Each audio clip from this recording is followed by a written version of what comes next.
नमस्कार, मैं हूं Amod Shrivastava. Amazing thought, amazing message, amazing information की दिशा में आज एक कदम और आगे। आज के इस कहानी का शीर्षक है बूढ़ा ससुर। बूढ़े ससुर की कथा। आपको ये मेरा वीडियो अच्छा लगे तो लाइक करें, शेयर करें और लाल बटन दबाकर सब्सक्राइब अवश्य करें। साथ ही बेल आइकन दबाना बिल्कुल ना भूलें।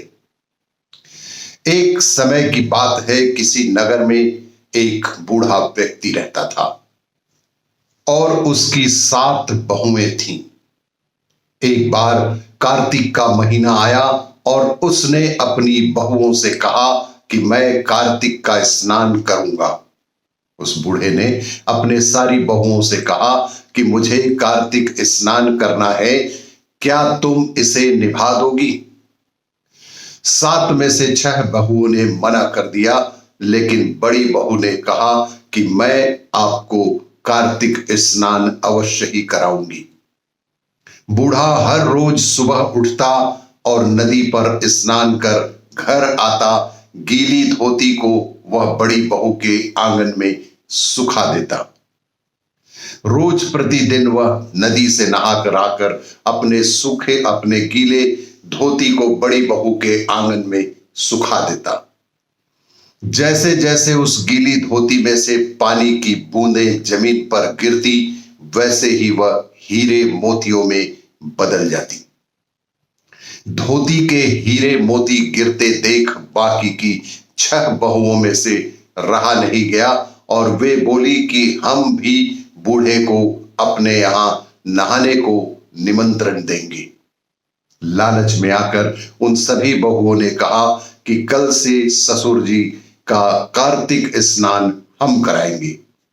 उन्होंने कहा कि पिताजी, आप कल से हमारे यहां कार्तिक नहा लेना। बूढ़े ने कहा कि ठीक है, मुझे तो नहाना ही है, मैं तुम्हारे यहां नहा लूं या किसी और जगह पे, क्या फर्क पड़ता है। बूढ़ा सुबह सवेरे स्नान करके आया और गीली धोती अपने दूसरी बहू के आंगन में सुखाने के लिए डाल दिया। लेकिन यहां हीरे मोती की बजाय कीचड़ टपकने लगा, गंदगी गिरने लगी। बहू ने यह देखा तो कहा कि आप हमारे यहां पाप का स्नान कर रहे हो, इसलिए यहां से चले जाओ और बड़ी बहू के यहां ही कार्तिक स्नान करो। पूरा सारा घर ही गंदा कर दिया आपने। बूढ़ा ससुर बेचारा वापस फिर बड़ी बहू के यहां आया और कार्तिक का स्नान करने लगा। स्नान करके उसने फिर से गीली धोती सुखाई तो बड़ी बहू के घर पर फिर से हीरे मोती गिरने लगे। अब कार्तिक का महीना समाप्त होने को था। बूढ़ा चिंता में पड़ गया तो बड़ी बहू ने इसका कारण पूछा।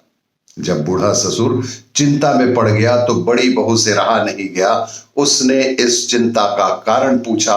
उसने कहा कि बेटी, कार्तिक स्नान समाप्त होने को है और मेरा मन है कि मैं सारे परिवार को एक दिन खाने का न्योता दूं। इस पर बड़ी बहू ने कहा कि पिताजी, इसमें चिंता की क्या बात है।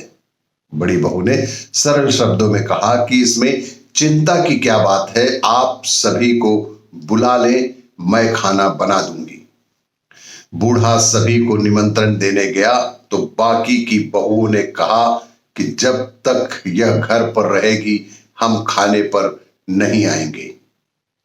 बूढ़ा फिर से चिंता में घिर गया कि ऐसे कैसे होगा और सूखने लगा।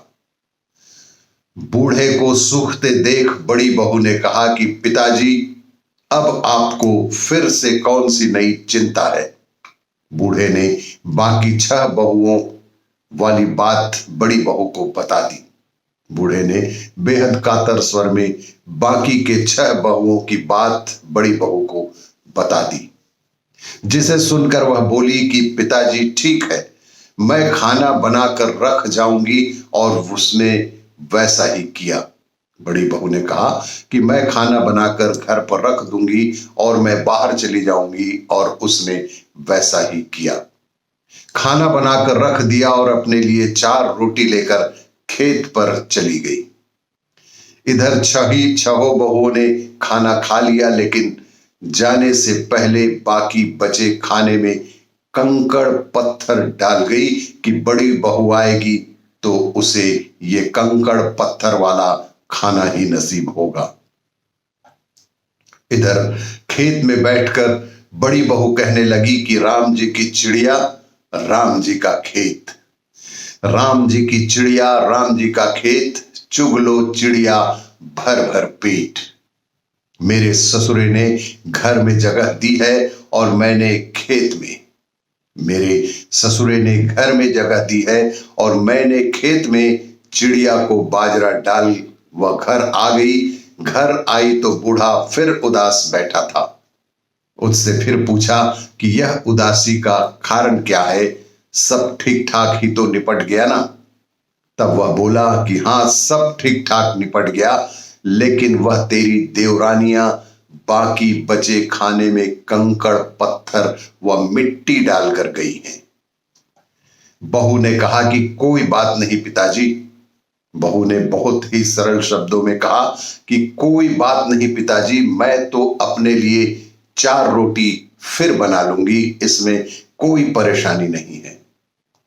बहू बूढ़े से बात कर घर के भीतर जाकर खाने को देखती है, लेकिन वह देखती है कि जिस खाने में उनकी देवरानियों ने कंकड़ पत्थर डाल दिए थे, वो सब के सब हीरे मोतियों में बदल गए हैं।